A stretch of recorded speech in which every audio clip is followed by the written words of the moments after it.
உங்க கல்யாணத்தப்போ இல்ல உங்க ஃபேமிலி ஃபங்க்ஷன் அப்போ நீங்க நகைலாம் வாங்கிருப்பீங்களா கொஞ்சம் வருஷத்துக்கு முன்னாடி? அப்போ அந்த விலைக்கும் இப்போதைக்கு எவ்வளவு டிஃபரன்ஸ் இருக்கு? நான் 1 கிராம் வாங்க சொல்ல 650 ரூபா, என்னுடைய இதுல 650 ரூபா. இப்ப அந்த 1 கிராமே இப்ப 20,000 கிட்ட வந்துதான் நாங்க என்ன பண்றது? எனக்கு கல்யாணம் வைக்கும்போது 2000 ரூபாய் ஒரு சவரம் நான் வாங்கினேன். 2000 ரூபாய். என் தங்கச்சி கல்யாணம் போது 4000 ரூபாய் ஒரு சவரம் வாங்கினோம்.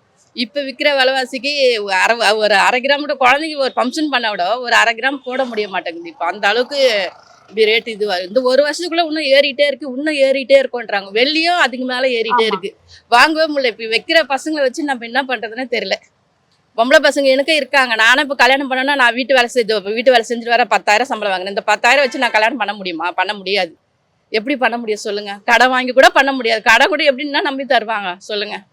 அந்த அளவுக்கு தான் இருக்கு. வாங்கும் போது 24,000 ஒரு சவரம். என் மேரேஜுக்கெல்லாம் 2000 இருந்தது. இப்போ எங்கேவோ ஆகிப்போச்சு 1 இயருக்கு. லாஸ்ட்டு ஒரு 5 மந்த் பேக் என் பையனுக்கு வாங்கும்போது 9,000 இருந்தது கிராம். இப்போ பாருங்க ஒரு 5 மந்த் கூட அவளை எவ்வளோ ஆகிட்டு இருக்கு.